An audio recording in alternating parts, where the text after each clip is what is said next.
What is the deal with all these Porsches? The engines are in the back, there's no radiator, and they keep winning races. Jerry Seinfeld is famous for a few things. He's a master observational comedian. He had one of the best rated sitcoms of all time. He likes driving other comedians to get coffee in fancy cars. He's also one of the biggest Porsche collectors in the world. Just how many and which Porsches he does have is a bit of a mystery, as he keeps those kinds of figures to himself. But the ones we know he has would make any fan of the Stuttgart brand jealous. Jerry Seinfeld started his love affair with Porsches in the kitchen of another comedian who has become synonymous with an amazing collection of cars, Jay Leno. Jerry was flipping through the pages of a Hemmings Motor News and thought that a little powder blue speedster looked pretty, and so he bought it. Later, during an episode of Jay Leno's Garage, he would explain that it's Porsche's simplicity and efficiency in design that won him over, lacking what he called gimcrackery. As an expression of that simplicity, he has some of the earliest designs for Porsche's more iconic cars. That includes Porsches themselves, and they don't get that much earlier than the Gmund Porsches. Dr. Ferdinand Porsche had managed to put his stamp on the entire first half-century of the automobile, innovating designs for companies like Mercedes-Benz and Auto Union, where he helped design world record beaters like the Auto Union Type C and the first hybrid electric car, all the way back in 1899. With the exception of specific designs like the Liner Porsche, the company Porsche was a design company. To this day, Porsche design is the biggest part of the Porsche brand. Dr. Porsche was interned in France after World War II before being exonerated in 1948, when he returned to where he had moved to the company in 1943, Gmund, Austria, in an old sawmill where he kept the lights on designing farming and manufacturing equipment. A commission for a race car by Castilia for a Type 360 gave Porsche the means to put together his first effort, still under the badge of VW Sport. The first example pulled liberally from the Volkswagen's part shelf, while the 356-2 moved the engine back to where it lives today. A little over 40 of these 356-2s were built in Gmund, including the one presented at the 1949 Geneva Auto Show. Seinfeld has number 40 from that run, with the original hand-formed sheet metal still in place. Jerry took Jay for a ride in the rare Porsche on his Comedians in Cars Getting Coffee. Porsche Carrera GT Prototype. The Gmund isn't the only early example of a legend in Seinfeld's collection. The Carrera GT had a similarly rocky path to supercar stardom. The initial designs began during the late 90s, where an arms race of sorts was happening in the FIA GT1 category. Previously the stomping grounds of the reliable and all-conquering 911 turbos, owners of the no-holds-barred McLaren F1 realized that their new hot rod met the manufacturing requirement for the production-based series. Porsche didn't take losing lying down and upped the ante by building a race car and then working backwards to meet minimal production requirements for a street-going version. Soon, Mercedes followed suit with the Mercedes-Benz CLK GTR, which shared only a roofline with the CLK. Porsche had planned on upping the ante even more by using a canceled 10-cylinder power plant meant for Formula One in 1991 and a new prototype design. Rule changes and priorities shifted at Porsche, and members of the Carrera GT team were put onto the Cayenne project. But wait, the Cayenne is both the villain and hero of the story. A prototype of the Carrera GT was revealed as a concept car at the 2000 Paris Auto Show, and combined with the excitement for the street-legal racer and the success of the Cayenne, the Carrera GT was given the green light. A prototype for the Carrera GT is a jewel in Seinfeld's collection. 1976 911 Turbo RSR. If the Gmund wasn't rare enough, Seinfeld also has one of 31 examples of the all-fire 911 Turbo RSR. Porsche had already made a name for itself with its normally aspirated flat-six powered 911s, but started employing turbos to make their already fast cars even faster and able to compete with cars using larger displacement. The 911 Turbo RSR, also known as the 934, was a step towards the all-conquering Porsche 935 GT race car. In 2018, Seinfeld posted on Instagram celebrating the arrival of his one of 31 example of the 934. Race cars. The provenance of a Porsche is a bit like a North Face jacket.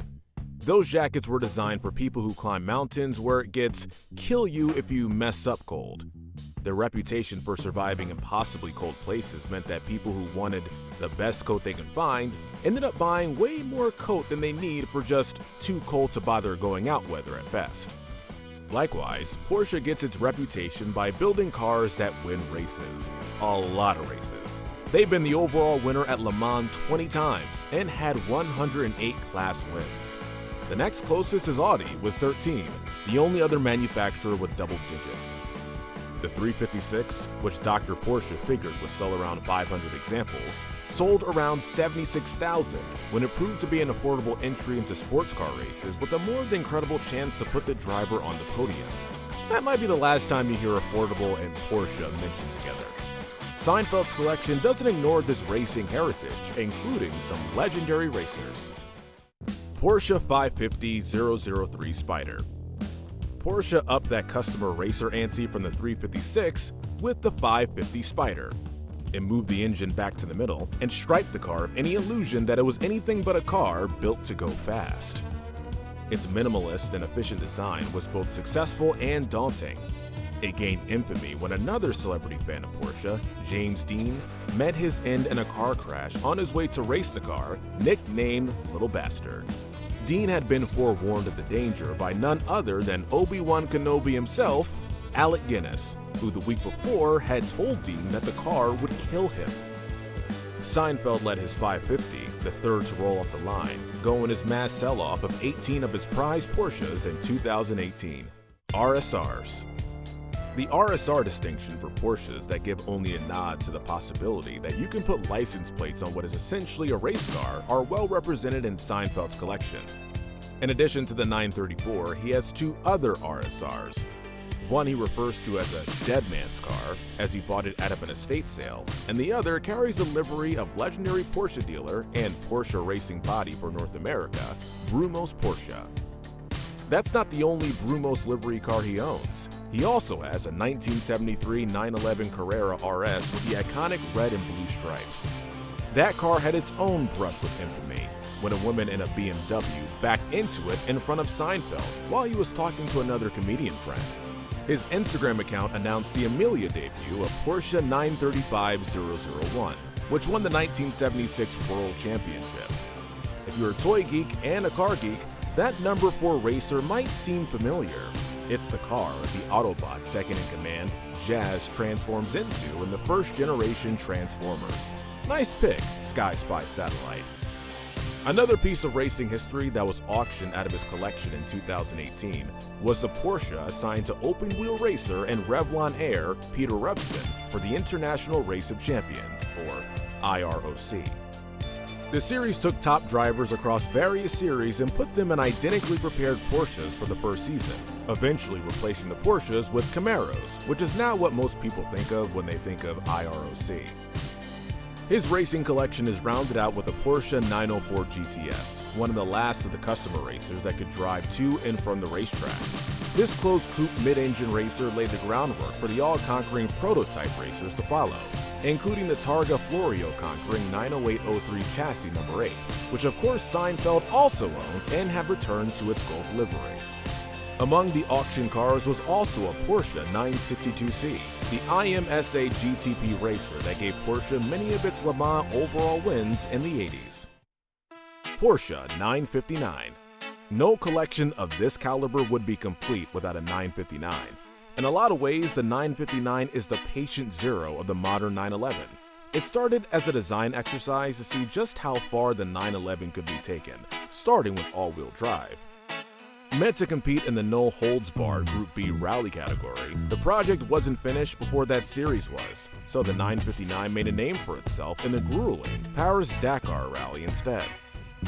The 959 is road legal, an early entry into the world of supercars, but it's not road legal in the United States, limiting the amount of use Seinfeld can get out of his. Porsche 356 police car. One of the few times that Jerry used one of his own cars to pick up a comedian and get coffee was when he picked up comedian Barry Martyr in a 1966 356 SC Cabriolet made for the Dutch police force. They didn't hand over the keys to the high-speed chase car to anyone. Offers had to be fit, skilled drivers, over 25, and married. Wouldn't want single officers using their high-speed pursuit cars to pick up women. Seinfeld's is the last of the car Porsche made for the Dutch police force. With potentially 80 Porsches stowed away in his converted factory in New York, this only scratches the surface of his largely secretive stash. The 18 he sold brought a hefty $22 million, to which he responded, "Thank you, crazy car people."